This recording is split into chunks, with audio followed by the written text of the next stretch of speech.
My uncle sold our house, leaving me homeless, but what happened next changed my life forever. Life has a funny way of dealing cards. Some folks get dealt a royal flush right from birth. Wealthy parents, trust funds, connections. Me? I got a pair of twos and had to bluff my way through.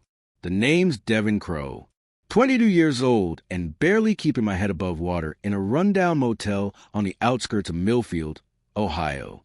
You know the type. Flickering neon sign missing a letter, paper-thin walls, and that lingering smell of cigarettes that no amount of air freshener can mask. $45 a night becomes $300 a week, becomes my home. Not exactly the American dream. They advertise in brochures.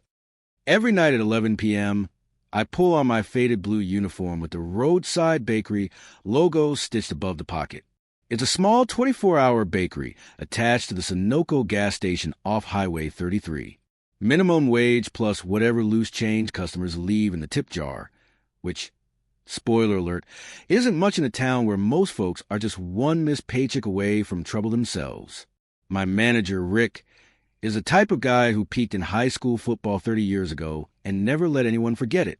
He's got this habit of hovering over my shoulder while I'm mixing dough, sighing loudly like I'm defusing a bomb wrong. "Crow, you're killing me with the snail pace," he said last week, tapping his watch. "Those cinnamon rolls don't need to be perfect. The truckers just want sugar and caffeine. They ain't judging your little swirls. But they're not just little swirls to me. Each fold of dough matters. Each sprinkle of cinnamon needs to be even. Maybe the truckers don't notice, but I do. Grandma Marge would have noticed. My parents, well, that story's quick and brutal. Car accident when I was 4. Don't remember much about them except fragments. Dad's booming laugh. Mom's perfume that smelled like vanilla.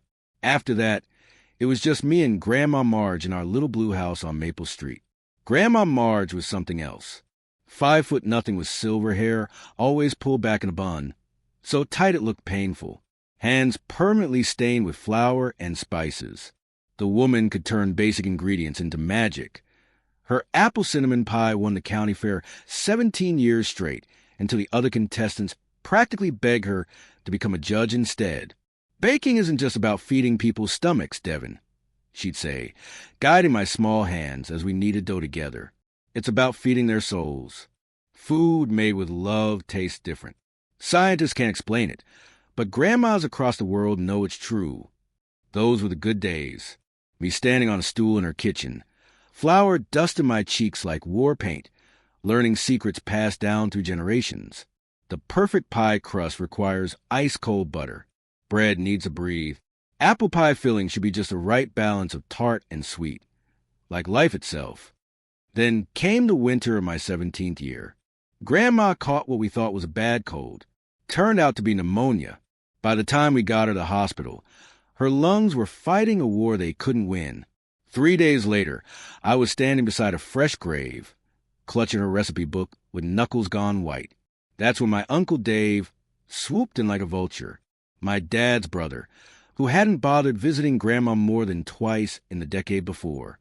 Suddenly, he was very interested in her modest estate, particularly the house that had been in our family for generations. "Kid, I'm sorry about Marge," he told me, not looking sorry at all. "But I'm the next of kin, and I've got bills to pay. The house needs to be sold." I argued. I begged.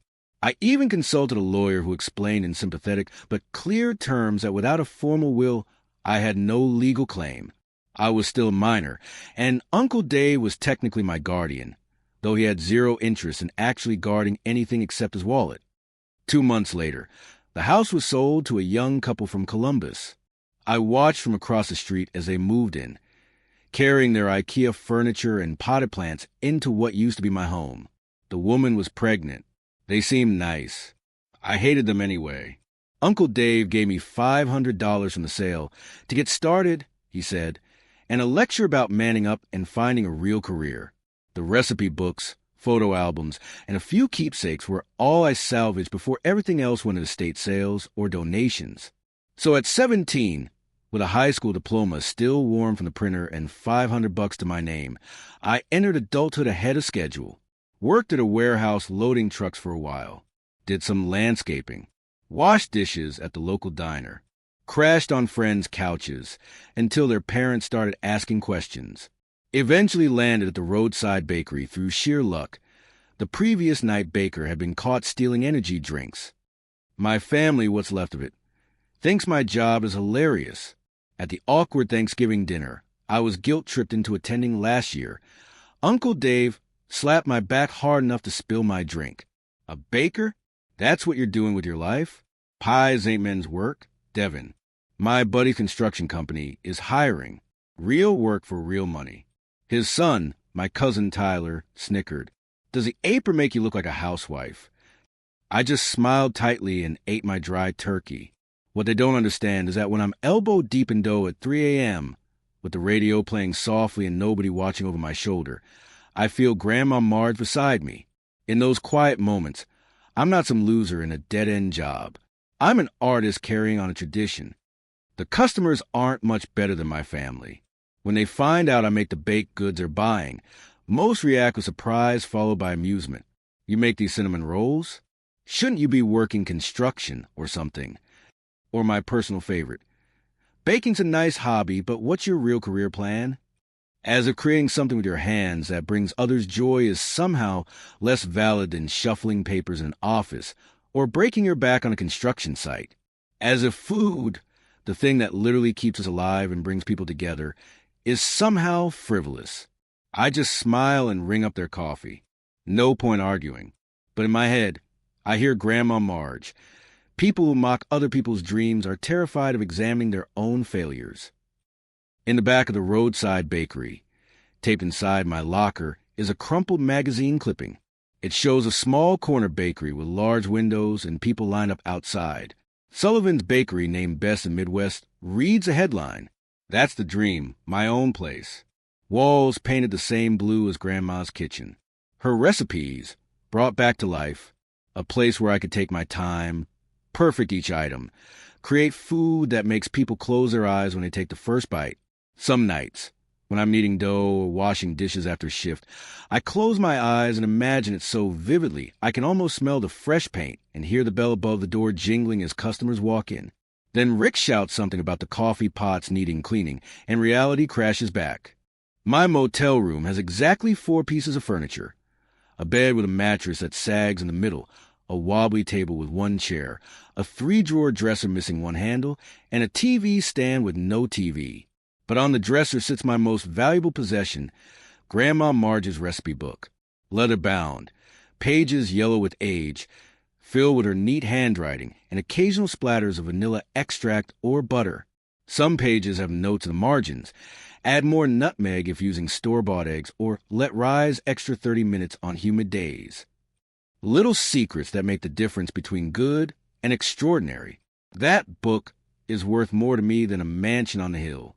Every Sunday, my one consistent day off, I bake something from that book in the motel's communal kitchen.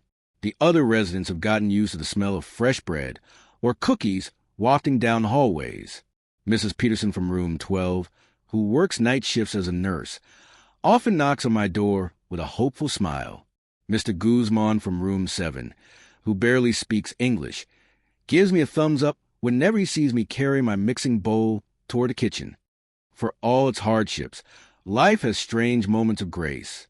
Like yesterday morning, when I noticed old Pete sleeping on the bench outside the gas station as I was leaving my shift. Pete's a Vietnam vet with a gray beard down to his chest and eyes that have seen too much. He won't talk about the war, but sometimes mumbles about jungles and helicopters in his sleep. The morning was brisk, autumn air carrying that distinctive Ohio chill that warns of the winter to come. Pete was wrapped in his army jacket, a thin blanket pulled up to his chin. I had a bag of day-old muffins that Rick had instructed me to throw out. Past sell-by date. Health code. Instead, I set the bag beside Pete with a cup of hot coffee. His eyes fluttered open, startlingly blue in his weathered face. "Morning, Chief," he rasped. "Morning, Pete. Made too many blueberry muffins yesterday. Thought you might help me out." He knew it was a lie. I knew he knew. But dignity matters, especially when it's one of the few things you have left. He nodded and took the bag. "You're just like her, you know," he said quietly, sipping the coffee. "Who's that?" "The lady you talk about sometimes. Your grandma, the pie maker." Something tightened in my chest. "How do you figure?" Pete tapped his chest. "Food is love you can taste. Heard you say that once. That's truth right there. Deep truth." As I walked back to the motel in the quiet dawn, those words echoed in my head. Grandma Marge used to say that exact thing while sliding pies into the oven. Food is love you can taste, Devin. Remember that. Maybe my current life isn't much. Maybe I'm just scraping by, one day at a time. But when I mix dough with my hands, carefully folding and kneading just like Grandma taught me, I'm passing something forward. Something real. One day, I'll have my own bakery. One day, people will line up for blocks to taste what I create. One day, I'll prove that dreams don't have gender roles, that passion doesn't care about society's expectations. Until then, I'll be at the roadside bakery from 11 p.m. to 7 a.m., measuring flour and sugar with precision, creating small moments of joy for tired travelers passing through. And maybe, just maybe, that's not such a bad legacy to build while waiting for something bigger. After all, as Grandma Marge would say, life, like good bread, takes patience. You can't rush the rising. There's something special about Saturday mornings at the roadside bakery. The weekend rush brings in a different crowd. Families on road trips, locals not rushing to work, retirees with nowhere particular to be. The mood shifts from the late-night weariness of truckers to something almost cheerful. And at precisely 9:15 a.m., like clockwork, Mrs. Eleanor Clark walks through the door. The first time I saw her, I thought she'd wandered in by mistake. This tiny woman with cloud-white hair pinned back in a style not seen since the Kennedy administration, wearing a pale blue wool coat with a brooch shaped like a bluebird. She looked like she belonged in a quaint downtown tea shop, not our fluorescent-lit bakery wedged between gas pumps and a convenience store selling questionable energy drinks. Mrs. Clark, she insists on the Mrs., even after 40 years of widowhood, scanned our display case that first day with a serious expression of a jeweler appraising diamonds. Rick was on his break, scrolling through his phone in the back room, leaving me alone at the counter. "Do you have lemon pie?" she asked, her voice surprisingly strong for her fragile appearance. I had to disappoint her. "I'm sorry, ma'am. We mostly do muffins, donuts, and cinnamon rolls. Corporate menu." She squinted at me, then glanced behind me toward the kitchen. "But you bake here, don't you? I can smell it. Real baking, not just reheating frozen dough." Something in her tone made me stand straighter. "Yes, ma'am. I make everything fresh overnight." She considered this. "Could you make a lemon pie for next Saturday? I'll pay extra, of course." I should have said no. Rick would have a fit about special orders. But there was something in those pale blue eyes that reminded me of Grandma Marge, that same look that said she was really seeing me, not just another minimum wage worker in a uniform. "I could try," I heard myself saying, "if you're willing to take the risk on my first attempt." She smiled then, a warm smile that transformed her face. "Young man, taking risks is how we find the sweetest rewards in life." That night, I pulled out Grandma Marge's recipe book and found her lemon meringue pie instructions.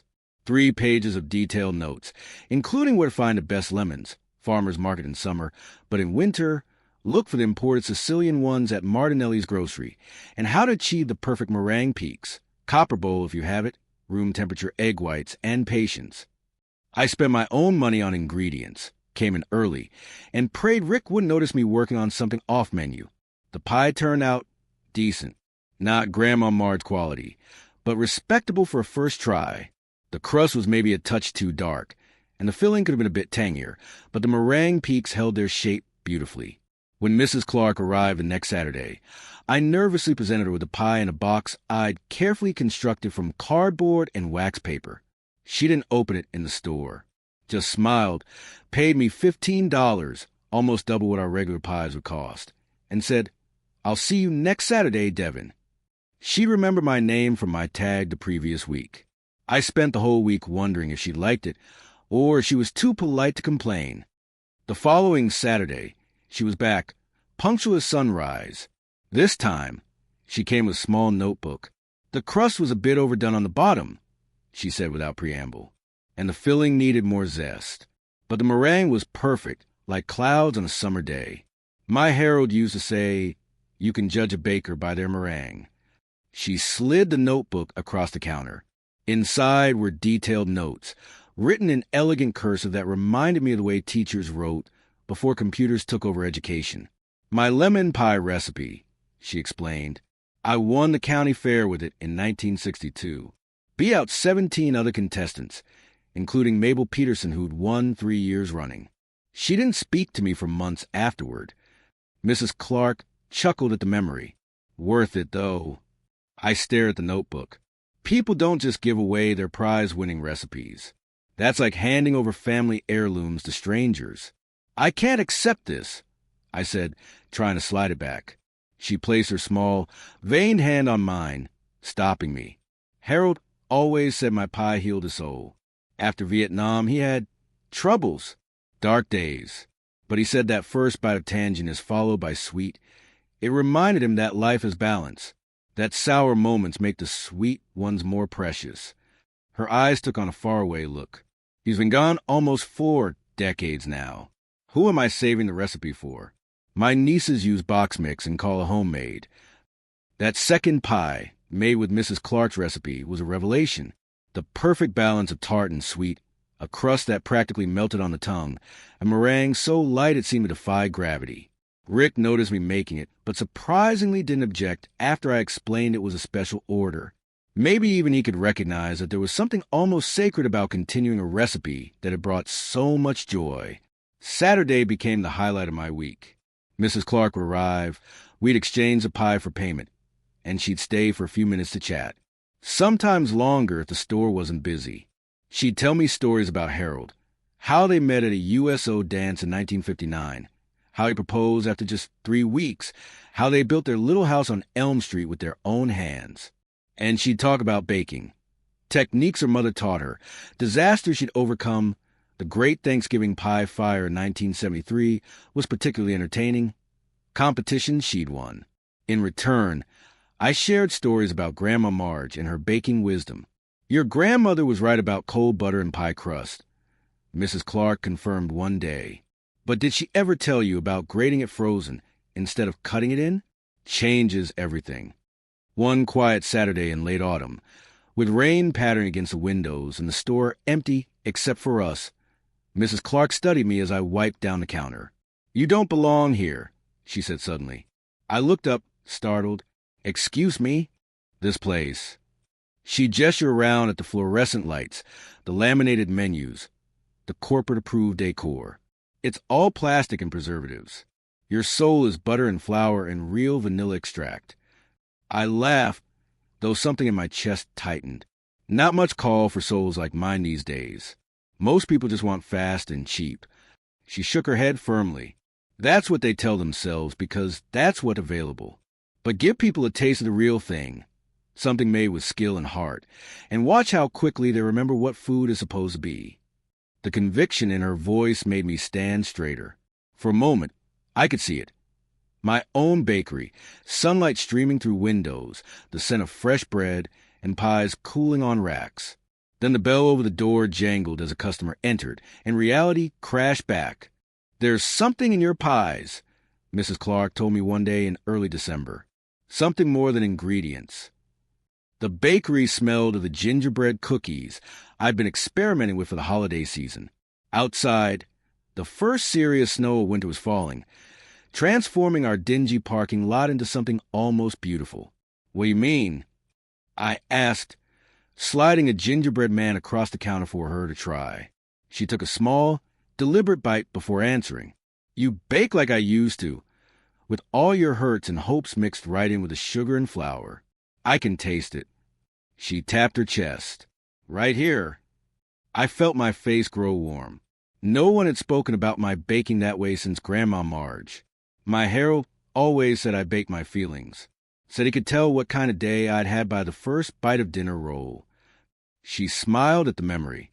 "The day his mother came to live with us for what turned out to be 6 very long months, I made biscuits, So hard, he joked about using them for home defense.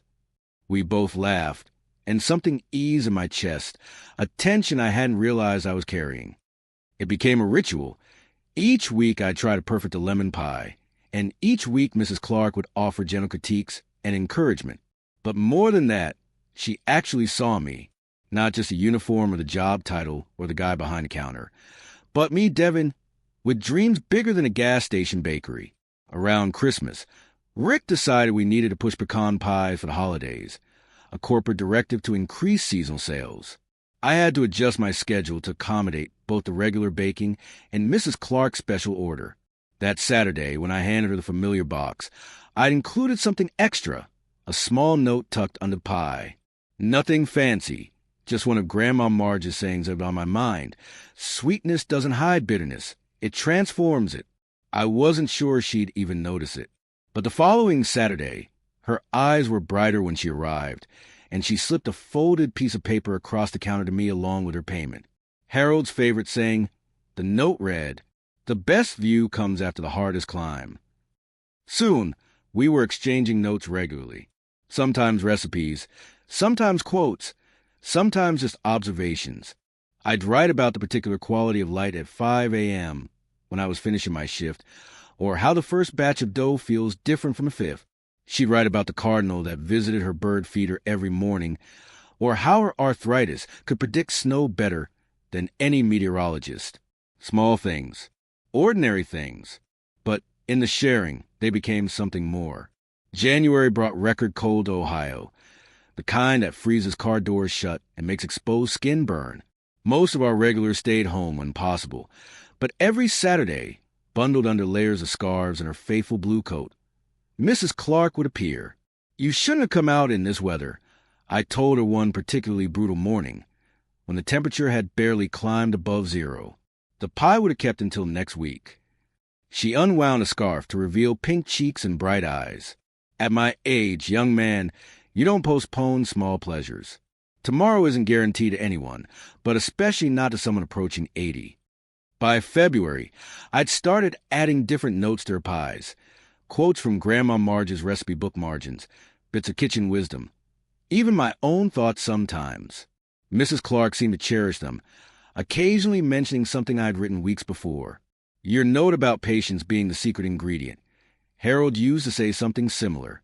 He'd say, "Ellie, you can't rush healing or good bread. Both need time to rise." Valentine's Day fell on a Saturday that year. The bakery was full of pink frosted cookies and heart-shaped donuts.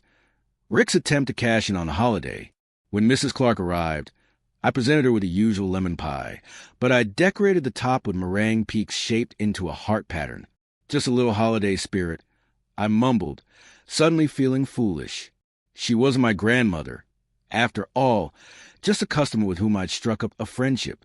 But her eyes misted over as she peeked in the box. "Harold proposed to me on Valentine's Day," she said softly. "Brought me a lemon candy ring because he couldn't afford a real one yet. Said it was sweet and tart like life would be together." She looked up at me, her expression serious. "You have a gift, Devin, not just for baking, but for understanding what food really means to people. It's memories and comfort and love all wrapped up in butter and sugar." As winter slowly released its grip and the first hints of spring appeared, our Saturday exchanges deepened. Mrs. Clark began bringing photographs, Harold in his uniform, their wedding day, the small bakery they frequented in the town where they first lived. "Helen's Bakery," she told me, pointing to a black and white photo of a storefront with a striped awning. We went every Sunday after church. Harold would get a bear claw, and I always chose the almond croissant. When Helen retired, no one's pastries ever tasted quite the same. The building's a phone store now. There was such sadness in those last words. The loss of not just people but places. The spaces where memories were made, now transformed into something unrecognizable. It reminded me of watching the new owners move into Grandma Marge's house. Some things, once gone, leave holes that can't be filled. One rainy April Saturday, Mrs. Clark was unusually quiet.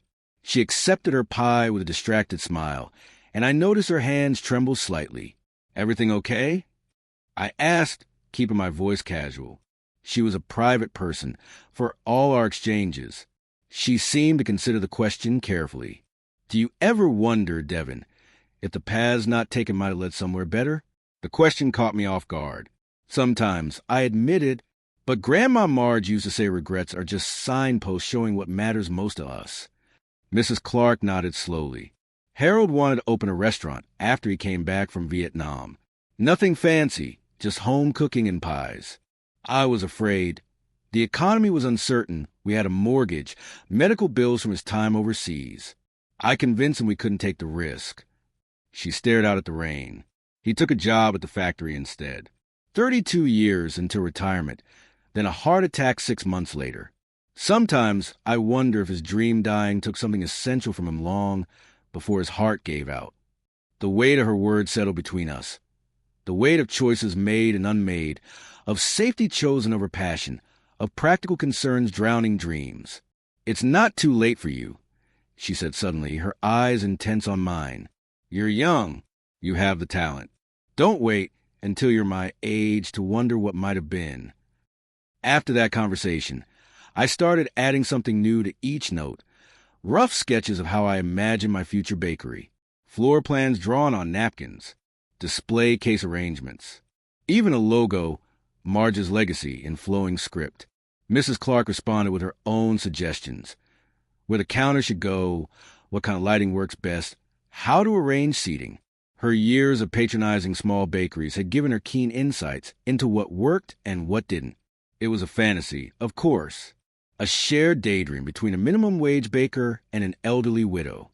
With my credit score and savings account, banks would laugh me out of the building if I applied for a business loan.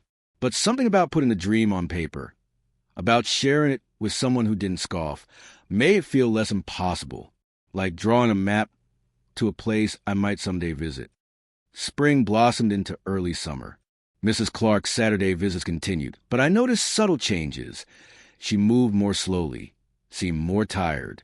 Once, she mentioned having to reschedule a doctor's appointment, though she quickly changed the subject when I asked if everything was all right. I started adding extra little treats to her order. A couple of cookies, a small pastry I've been experimenting with. Small things that wouldn't get me in trouble with Rick, but might brighten her day. You're spoiling me, she protested once, but her pleased smile contradicted her words. Just testing new recipes. I claimed, need an expert opinion. The truth was simpler. In a world where most people looked to me rather than at me, Mrs. Clark's genuine interest and encouragement had become a lifeline. Those Saturday morning conversations were islands of authenticity in a sea of mundane transactions. In late June, I decided to try something special for her pie. I'd been practicing candied lemon peel, a technique Grandma Marge had noted but rarely used because of the time involved. After several failed attempts that left my fingertips stinging with citrus oil, I finally produced delicate, translucent curls of candied peel that tasted like concentrated sunshine. I arranged them on top of Mrs. Clark's pie in a simple flower pattern, adding crystallized violets I'd special ordered with my own money. The effect was beautiful, like spring captured on a canvas of meringue. The note I included read, "The most beautiful creations often come from what others consider bitter or discardable." Another of Grandma Marge's philosophies, proven by the transformation of bitter lemon peel into something sweet and lovely through patience and care. I imagined Mrs. Clark's face when she opened the box. Picture her showing it to friends, maybe taking a photo to keep. The thought carried me through a particularly difficult shift when the air conditioning broke during a heat wave. But when Saturday came, for the first time in 6 months, Mrs. Clark didn't appear. 9:15 came and went, then 9:30. By 10, the special pie sat accusingly under the counter, my eyes darting to the door every time the bell jingled. Maybe she was just running late. Maybe she'd forgotten. Maybe she'd finally realized she could get pie from an actual bakery instead of a gas station. But deep down, I knew something was wrong. Mrs. Clark was never late, not once in 6 months of Saturdays. I had no way to contact her, no phone number, no address beyond knowing she lived somewhere on Elm Street. We developed an unusual friendship bounded by Saturday mornings and pie, but outside a specific time and place, we were strangers to each other's daily lives. For the rest of my shift, I moved through tasks mechanically, stomach knotted with worry. By the time Rick arrived to relieve me, the pie was still there, its perfect meringue beginning to weep tiny droplets, like tears. Sunday dragged by like molasses in January. I called in sick to my evening shift. Something I'd never done before, not even when I had the flu last winter. Rick was predictably unsympathetic, his sigh audible through the phone. This better not become a habit. Crow. I've got a business to run. I barely registered his warning. My mind was too occupied with worst-case scenarios about Mrs. Clark. Had she fallen? Was she sick? Or maybe, the thought I kept pushing away, something more permanent had happened? By Monday morning, after a sleepless night, I knew I had to do something. The problem was, I didn't have much to go on. In all our conversations, Mrs. Clark had mentioned living on Elm Street, but nothing more specific. No house number, no nearby landmarks. Just that her modest home had been built by her and Harold with their own hands in the early 1960s. Elm Street wasn't particularly long, but searching door to door would take hours I didn't have before my shift. Then I remembered something, a detail from one of our Saturday conversations that had seemed insignificant at the time. The dogwood in my front yard is nearly 60 years old, she told me once. Harold planted it the day we moved in. Said every home needs something living growing alongside it. A 60-year-old dogwood tree. That was something I could look for. After grabbing a quick breakfast at the diner where I used to wash dishes, Maggie, the waitress, still snuck me a discount despite my former employee status having expired years ago. I headed to Elm Street. The spring morning was cool but sunny, perfect weather for walking. Elm Street lived up to its name, lined with grand old trees that formed a canopy overhead. The homes were mostly well-maintained, modest single-story houses built in the post-war boom. American flags hung from several porches, lawn ornaments ranged from tasteful to bizarre, and the occasional cat watched me suspiciously from a windowsill. I felt awkward walking slowly past each house, studying the front yards. A middle-aged woman watering flowers eyed me warily until I quickened my pace past her property. A mailman on his route gave me a curious glance. No dogwood trees in the first block, or the second. By the third block, doubt was creeping in. Maybe I'd misremembered. Maybe the tree had died years ago. Maybe I was wasting precious time on a wild goose chase when I should be calling hospitals. Then I saw it. A magnificent dogwood in full bloom, its white flowers like stars against the blue sky. It stood in front of a small blue house with white trim and flower boxes beneath each window. The mailbox, painted with delicate flowers, read Clark in careful script. My heart pounded as I approached the front door. What would I say? What if she was fine and I was overreacting? What if she wasn't home and I'd hit another dead end? Before I could knock, the door of the neighboring house opened, and an elderly man with a newspaper tucked under his arm stepped onto his porch. "She's not there, son," he called over to me. "You looking for Eleanor?" The relief of someone recognizing my purpose was immediate. "Yes, sir. I'm a friend. She didn't come by the bakery Saturday, and I was worried." The man's face grew solemn. "They took her to County General Thursday night. Collapse, from what I could gather. You family?" "No, sir. Just we become friends." "Thank you." County General was a sprawling concrete complex on the edge of town, its various additions from different decades creating an architectural hodgepodge. The main entrance led to a lobby with worn seating and the distinct smell of disinfectant that marks all hospitals.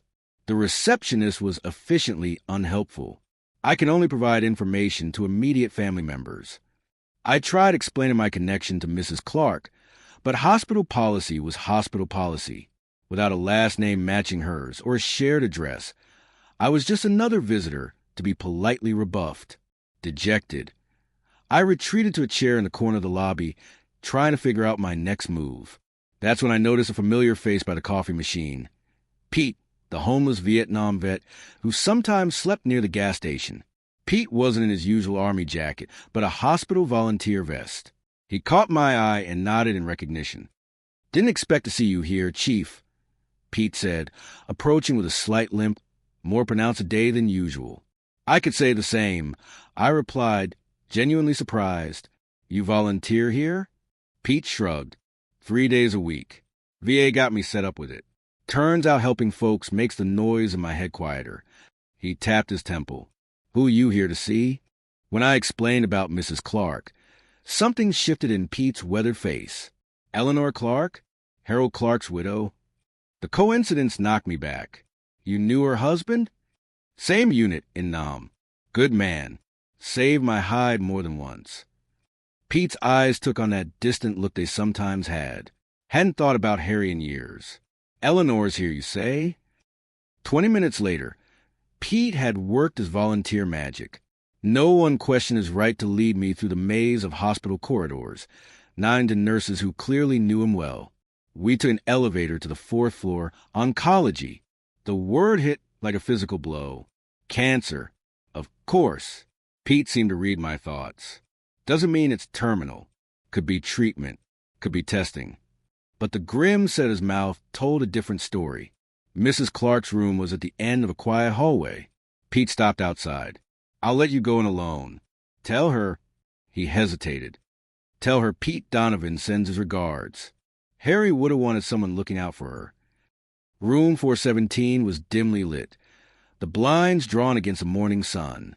The steady beep of monitors provided a rhythmic backdrop to the scene. Mrs. Clark looked impossibly small on the hospital bed. Her usually neat white hair splayed against the pillow, her face pale beneath the fluorescent lights. For a moment, I thought she was sleeping, and I nearly backed out. Then her eyes fluttered open, still that clear, intense blue, though now clouded with medication. Devin? Her voice was thin but unmistakable. How on earth did you find me?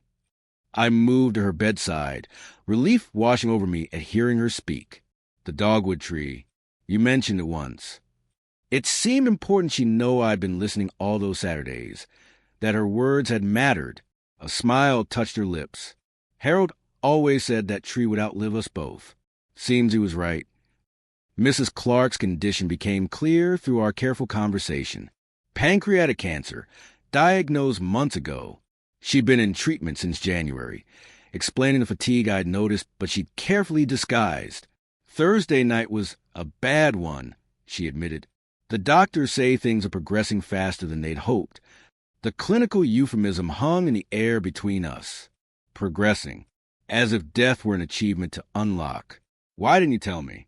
The question escaped before I could consider how selfish it might sound. Mrs. Clark's gaze was gentle but direct. Those Saturday mornings were my escape, Devin. For a little while, I could just be a woman buying pie, not a cancer patient everyone treats like she's already a ghost. The truth of it silenced me. I understood exactly what she meant. Being seen for who you are, not what's happening to you. Isn't that what we all want? I brought you something, I said, pulling a slightly squished box from my backpack.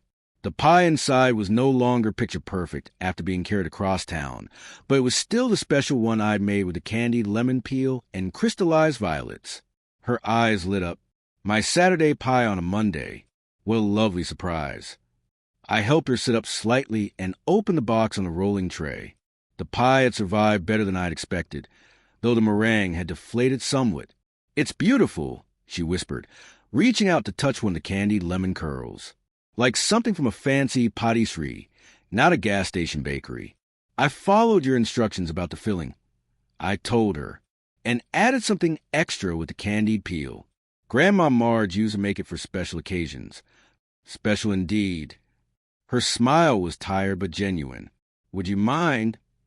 She gestured weakly toward the pie. I cut a small slice and helped her take a bite. Her eyes closed momentarily, and I saw something sublime pass over her features. A moment of pure pleasure amid the sterile hospital environment. Perfect, she pronounced. Absolutely perfect. We talked for nearly an hour. About inconsequential things mostly. The spring weather, the dogwood blossoms, a cardinal that had taken to visiting her hospital window. Neither of us mentioned the obvious, that our Saturday ritual was likely coming to an end. As the morning light shifted across the room, Mrs. Clark's energy began to flag. Her sentences grew shorter, the pauses between them longer. But just as I was about to leave and let her rest, she reached for my hand. "There's something I need to give you," she said. "In the closet. My handbag." I found a familiar blue purse hanging beside her coat and brought it to her. Her hands trembled as she opened it, removing a manila envelope that looked worn around the edges, as if it had been handled many times. "Harold and I had a dream once," she said, her voice steadying with purpose. "After he retired from the factory, we were going to open a little bakery. Nothing fancy, just good, honest food made from scratch." She passed me the envelope, her fingers lingering on the paper as if reluctant to let it go. We even bought a place. Small storefront downtown on Maple Street. Used our retirement savings for the down payment. The bank thought we were crazy, a couple in their 60s starting a business. I opened the envelope carefully. Inside were property deeds, tax documents, old architectural drawings, papers that told the story of a dream deferred. "What happened?" I asked softly. Mrs. Clark's gaze turned to window. "Harold had his heart attack 3 months later. Sudden. No warning. By the time the ambulance arrived," she left the sentence unfinished. "Afterward, I couldn't bear to sell the place. Couldn't bear to move forward with it either. So it just sat there all these years. Empty. Waiting." The weight of those words, of opportunities lost, of grief preserved like insect in amber, filled the small room. I've paid the property taxes, kept the utilities on. Couldn't explain why, even to myself. Her eyes returned to mine, suddenly sharp and clear. "Until I met you." The realization of what she was saying dawned slowly, like sunrise on a foggy morning. "Mrs. Clark, I can't possibly." She squeezed my hand with surprising strength. "You can. You will. It's all arranged. My lawyer updated my will months ago. The property, the small savings account I maintained for its upkeep. They're yours now." Emotion closed my throat, making speech impossible. This woman whom I'd known only through Saturday morning exchanges was giving me the one thing I wanted most in the world. A chance. "You've reminded me what home feels like, Devin," she continued, her voice softening. "Not the building. The feeling. The sense of being where you belong. Doing what you were meant to do." She gestured to the papers in my hand. Harold would have wanted this. For his dream to live on through someone who understands what baking really means. From her handbag, she pulled out one more item, a sealed envelope with my name written on it in her elegant script. "Read this after," she said simply, tucking it into my shirt pocket. The implication of after hung heavy between us. A nurse appeared in the doorway, clipboard in hand, announcing it was time for medication. Our moment was ending. As I stood to leave, Mrs. Clark caught my wrist. I'd baked for him for 40 years. Every day, it was my way of saying what words couldn't. And even after he was gone, I kept his memory alive through those recipes. Her eyes held mine, fierce with purpose despite her weakened state. "Now you'll bake for the world. Promise me." It wasn't a request. It was a commission, a passing of the torch. "I promise," I whispered. The next 3 days passed in a blur. I returned to work in a daze, going through motions while my mind remained in room 417. Rick noticed my distraction, but, surprisingly, cut me some slack after I briefly explained about Mrs. Clark. "The old lady who gets the lemon pie? That's tough, kid." His attempt at sympathy was awkward but genuine. "Take the weekend off if you need to. Tony can cover." I visited the hospital each morning before my shift and each afternoon after sleeping. Each time, Mrs. Clark seemed a little more distant, a little harder to reach. The vibrant woman who had discussed baking techniques with such passion was fading, replaced by someone who drifted in and out of awareness. Sometimes she'd mistake me for Harold. Other times, she'd be perfectly lucid, asking about the bakery as if it were already a going concern. "Make sure you have good lighting," she instructed during one visit. Nothing worse than a dark bakery. People eat with their eyes first. On Thursday morning, I arrived to find Mrs. Clark's bed empty, freshly made. My heart stopped until a nurse gently explained she'd been moved to hospice care. "She asked for you," the nurse added, giving me the address. "Said you'd be bringing pie." The hospice center was smaller than the hospital, less institutional, more like a home. Mrs. Clark's room had a large window overlooking a garden where birds gathered at feeders. She was awake when I arrived, her gaze fixed on a cardinal perched on a nearby branch. "Harold loved cardinals," she said without turning. Said they reminded him that beauty exists even in winter. I brought another lemon pie, not as elaborate as the last, but made with all the care I could muster during a late-night baking session after my shift.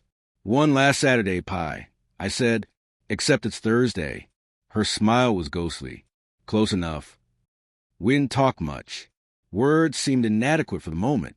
Instead, I held her hand while she drifted in and out of sleep. Her breathing was labored, each inhalation a deliberate act of will. During one moment of clarity, she asked, "Have you seen the storefront yet?" I hadn't. There hadn't been time between work and hospital visits. The property deeds remained in my backpack, unexamined beyond a cursory glance. "I will, I promised. First thing tomorrow." She nodded, satisfied. It needs work. Everything worth having does. Those were the last words Eleanor Clark ever spoke to me. She slipped into unconsciousness an hour later. The hospice nurse suggested I go home, get some rest. They would call if anything changed. The call came at 3:17 a.m., while I was elbow-deep in dough at the roadside bakery. Mrs. Clark had passed peacefully in her sleep. No pain, no struggle, just a gentle release. I finished my shift mechanically, each motion a defense against feeling. Mixing, kneading, shaping, baking. The familiar rhythm kept me upright when grief threatened to buckle my knees. Dawn was breaking as I left the gas station, the sky painted in shades of pink and gold that Mrs. Clark would have appreciated. Instead of heading to the motel, my feet took me downtown, toward Maple Street. The storefront wasn't hard to find. A small building sandwiched between a second-hand bookstore and a vacuum repair shop. The windows were covered with brown paper from inside, the door secure with a padlock that looked decades old. A faded, "For lease," sign hung crookedly, the phone number long outdated. It was nothing impressive, nothing grand, just a neglected space collecting dust while the world moved on around it. Yet standing there in the early morning light, I could see what it might become, what Mrs. Clark and Harold had dreamed it could be, what I might make of it, with hard work and the chance she'd given me. Back at the motel, exhaustion finally claimed me. I collapsed fully clothed onto the bed, Mrs. Clark's sealed letter still in my shirt pocket. With fingers that felt numb and distant, I opened the envelope. The note inside was brief, written in that same elegant script. "Devin, I baked for him as long as I could. It was my way of showing love. Now you'll bake for the world. It's your way of showing who you are. Make something beautiful from the bitter parts. Eleanor." Enclosed was a final recipe, not for lemon pie, but for finished cardamom bread. At the bottom, a small postscript, "Harold's favorite, perfect for a bakery's first day." The tears came then, not gentle or poetic, but messy and raw.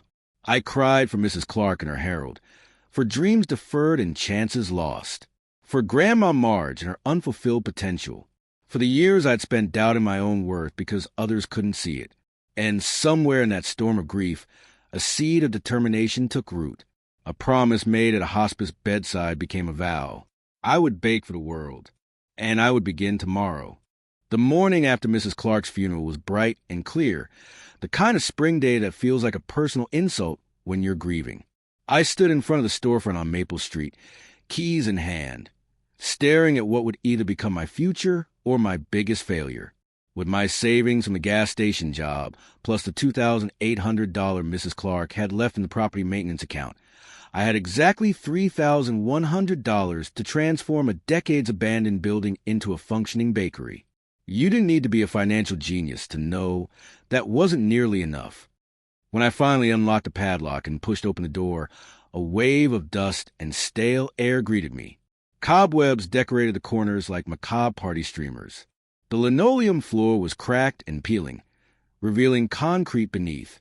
What had once been a service counter was now warped plywood, And the back room, where the magic was supposed to happen, contained ancient appliances that looked more appropriate for a museum of mid-century American kitchens than a functioning bakery. But beneath the grime and decay, I could see bones of something beautiful. Large front windows that would flood the space with morning light. High ceilings with ornate tin tiles, a remnant from the building's original construction in the 1920s. And most importantly, it was mine, or would be, once Mrs. Clark's will clear probate. I walked the perimeter slowly, mentally calculating costs. New oven, commercial mixer, refrigeration, countertops, flooring, paint, permits, inspections. The list grew longer with each step, the price tag increasingly daunting. There was only one path forward that made any mathematical sense. A bank loan. First Millfield Bank occupied the most prominent corner of Main Street, its limestone facade and Greek columns projecting exactly the sense of permanence and authority they were designed to convey. I put on my one decent shirt and the least wrinkled pair of khakis I owned.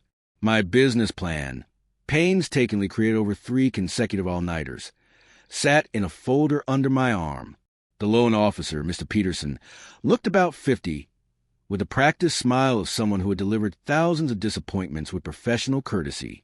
He flipped through my business plan with the enthusiasm of someone reading a phone book. "So, Mr. Crow, you want to open a bakery?" He pronounced the word as if it were exotic and slightly suspicious. In the current economy, what followed was 30 minutes of polite dismantling of my dream. The failure rate of small businesses, high. The specific failure rate of food service establishments, higher. The current trend toward corporate chain dominance, apparently unstoppable. The lack of collateral beyond the property itself, problematic. My credit history, thin but not terrible. My business experience, non-existent. People still love fresh-baked goods. I argued. There's nothing like it in town since Krause's Bakery closed 3 years ago. There's a reason they closed, Mr. Crow. Supermarkets sell bakery items at prices small operations can't compete with. People say they want artisanal, but they buy convenient and cheap. When he finally looked up, I expected a firm rejection. Instead, he surprised me. But I knew Eleanor Clark. Good woman. And sometimes this town needs someone crazy enough to try something different. He named a figure, $50,000, an interest rate that wasn't great, but wasn't predatory either. The bank will hold the property as collateral, of course. Miss a payment, and it's ours. The next 3 months were a blur of sawdust, paint fumes, and paperwork. I quit the gas station job despite Rick's warnings that I'd come crawling back when my pie shop fantasy inevitably crashed. Every penny of the loan, and my savings went into transforming the space. I did most of the work myself, calling in favors from high school friends who knew construction, electrical work, or plumbing. YouTube tutorials became my nightly companions. My hands, already calloused from years of baking, developed new calluses from sanding, hammering, and scrubbing. The health department inspector, a stern woman who took her job very seriously, rejected my first attempt at setting up the kitchen, and my second, the third time, she reluctantly signed off with a warning that she would be watching. Suppliers needed to be found. Equipment had to be purchased, delivered, installed. Recipes tested and adjusted for larger batches. Signs painted. Menus designed. Permits acquired. Each task revealed 3 more that needed completion. By the time I neared opening day, I was operating on 4 hours of sleep, surviving on coffee and determination. But slowly, improbably, a bakery emerged from ruins. I painted the exterior the same shade of blue as Grandma Marge's kitchen and Mrs. Clark's coat. The sign, hand-lettered by a local artist in exchange for 6 months of free pastries, read Lemon and Marge Bakery in flowing script. Inside, the walls were a warm cream color, the refurbished counter topped with butcher block. I preserved the tin ceiling, painstakingly cleaning decades of grime to reveal the original silver pattern beneath. The night before opening, I stood in the finished space, almost unable to believe it was real. From the kitchen came the aroma of tomorrow's first offerings. Sourdough bread started from a culture I'd been nurturing for weeks. Cinnamon rolls rising slowly in the refrigerator, and, of course, lemon pies. On a small shelf behind the counter, I placed two framed photographs. One of Grandma Marge at her kitchen table, flour dusting her cheeks, and one of Mrs. Clark that I'd found in her personal effects, showing her as a younger woman beside a tall man in a military uniform who must have been Harold. "We did it," I told him quietly. "Now we just need customers." Opening day dawned with my stomach in knots. I'd been awake since 3 a.m., baking in the new ovens that still felt foreign under my hands. The first batch of cinnamon rolls had come out slightly overdone. The commercial oven ran hotter than I'd anticipated. I adjusted the temperature for the second batch and kept going. By 6:45 a.m., 15 minutes before opening, everything was ready. The display cases gleamed with pastries, bread loaves were arranged artfully in baskets, and the coffee machine hummed contentedly. I unlocked the front door with shaking hands, flipped the sign to open, and waited and waited. By 9 a.m., exactly 4 customers had come in. An elderly man buying a single cup of coffee, a harried mother with a toddler who purchased a cinnamon roll. They proceeded to deconstruct all over my freshly mopped floor. A businessman who seemed to have wandered in by mistake and left without buying anything. And a teenage girl who took an impressive number of photos of the pastry case for her social media before buying the smallest, cheapest cookie. By closing time, I'd sold less than a fifth of what I'd baked.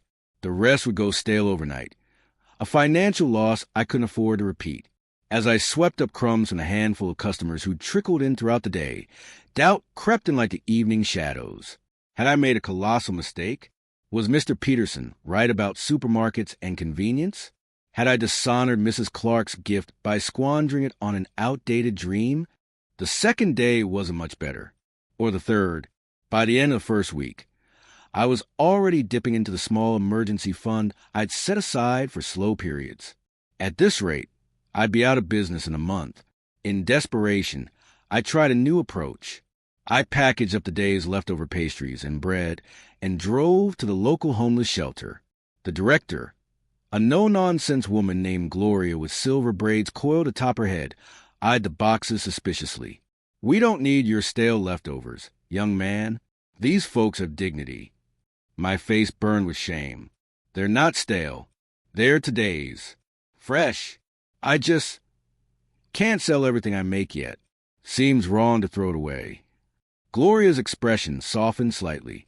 She opened one box, inspected a cinnamon roll, and took a small bite. Her eyebrows rose in surprise. "This is good. Really good." She studied me more carefully. "You knew? The bakery on Maple?" I nodded. "All right then, we'll take them. But not as a donation. The shelter will pay half price. We need to feed people breakfast anyway. Might as well be quality." It wasn't a solution to my business problem, but it was something, a small stream of income and the knowledge that nothing went to waste. As I helped Gloria carry the boxes inside, I noticed a familiar figure nursing a coffee in the corner. Pete, the Vietnam vet from the gas station.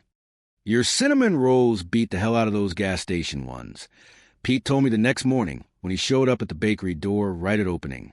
"Though I still respect the ones you used to sneak me." He became my first regular, arriving daily for coffee and whatever pastry had caught his fancy. He couldn't afford to pay much, but I charged him what he could manage. Sometimes he'd stay for hours, nursing his coffee in the corner, occasionally sharing stories about Vietnam with customers who recognized his veteran's cap. Slowly, others began to trickle in, the owners of neighboring businesses, curious about the new kid on the block.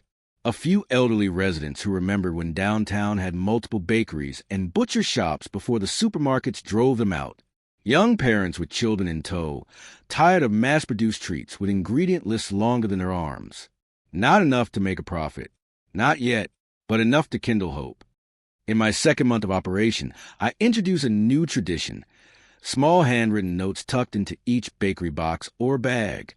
Sometimes Grandma Marge's sayings, "A full belly makes a happy heart." Sometimes Mrs. Clark's wisdom, "The best view comes after the hardest climb." Sometimes my own thoughts about food and community. People began to comment on the notes, telling me they saved them or stuck them to their refrigerators. One elderly man admitted he had a collection going in a small bowl on his kitchen table. Daily reminders that someone's thinking about more than money. I also started a suspended bread program. Customers could prepay for items that would be given to someone who couldn't afford them. The idea caught on, especially after the local elementary school teacher brought her class on a field trip, and I explained how it worked. Like Secret Santa, but with food, one child exclaimed, and promptly emptied his piggy bank to suspend 3 cookies. The drawer under my cash register gradually filled with small slips marking prepaid items. On the wall, I hung a sign borrowed from Grandma Marge's philosophy. Food is love you can taste. Pay it forward. One rainy Tuesday in my 3rd month, when customer traffic was particularly slow, Pete arrived with a man I didn't recognize. Middle-aged, well-dressed, with the confident air of someone used to being in charge. "This is my nephew," Pete explained. "Sam Donovan. Writes for that food blog. The one everybody reads." Sam smiled apologetically. "It's hardly the one everybody reads, but Ohio Eats does have a decent following." He ordered coffee and one of each pastry in the case. Research, he explained, and spent an hour making notes and taking photos with a camera that probably cost more than my monthly rent. I tried not to hover or look too desperate as he methodically tasted each item. A week later, Pete burst through the door waving his phone. "You're internet famous, kid." Sam's review just dropped. The article, titled "Hidden Gem Brings Soul Back to Baking," was a love letter to Lemon and Marge. Sam had captured everything I'd hoped to create. The connection, the tradition, the quality ingredients, the personal touches.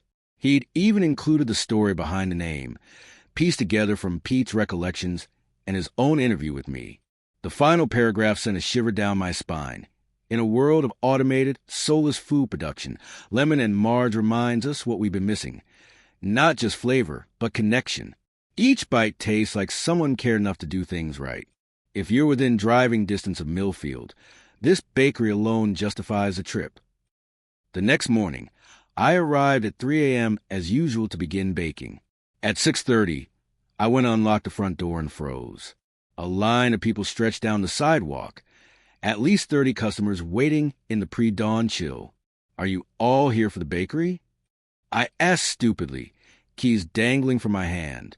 A woman at the front of the line held up her phone, showing Sam's article. "The cinnamon rolls better be as good as he says." We drove an hour to get here. By 9 a.m., every shelf was empty. I'd sold out of everything, every loaf, every roll, every pastry. People were leaving disappointed, and I was turning away customers with money in their hands. A business owner's dream and nightmare simultaneously. I closed early, hung a sold-out sign, and drove straight to the restaurant supply store to buy more ingredients than I'd ever purchased at once. That night, I didn't sleep. I baked until my hands cramped and my back screamed, determined not to disappoint the next day's customers. The crowds didn't disappear. If anything, they grew. What Sam's article started, social media amplified. People posted photos of their pastries, of the handwritten notes, of the suspended bread wall. Food influencers made special trips to feature Lemon and Marge on their accounts. Within 2 months, I had hired my first employee, a culinary school graduate named Miguel, who approached me after waiting in line for an hour. "I want to learn how you make that sourdough," he said simply. His technical skills complemented my home-style baking perfectly. By the 6-month mark, I had 4 employees and had expanded into the vacant space next door, adding cafe seating and a larger kitchen. First, Millfield Bank approved a second, larger loan without hesitation. My payment history was impeccable, and Mr. Peterson had become a regular customer himself. 1 year after opening, Lemon and Marge was featured in a national magazine's Best Small-Town Bakeries issue. The accompanying photo showed me in front of the blue storefront, flour dusting my apron, Grandma Marge's recipe book visible on a shelf behind me. Success brought challenges I'd never anticipated. Suppliers trying to push inferior ingredients at premium prices. Competitors attempting to poach my staff. The constant pressure to expand faster, open earlier, close later. The physical toll of waking at 2 a.m. day after day. But it also brought joys I'd never imagined. Hiring Pete as our customer ambassador, a position created specifically for him. where his gift for storytelling and making people feel welcome became an essential part of the Lemon and Marge experience. Seeing Miguel develop his own signature creations, launching a food truck that brought our baked goods to underserved neighborhoods. Most meaningful was the day I received a letter from a woman in Arizona who had visited while passing through Ohio. She wrote about how the lemon pie had reminded her of her own grandmother, how the note tucked in her bag, the most important ingredient is always love, had arrived on the anniversary of her husband's death, how for a brief moment in a strange town, she felt understood and less alone. "You're not just feeding bodies," she wrote. "You're feeding souls."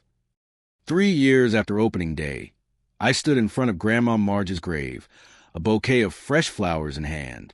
The cemetery was peaceful in the late afternoon light, birds singing in the old oaks that provided shade for the departed. "We did it, Grandma," I said quietly, placing the flowers.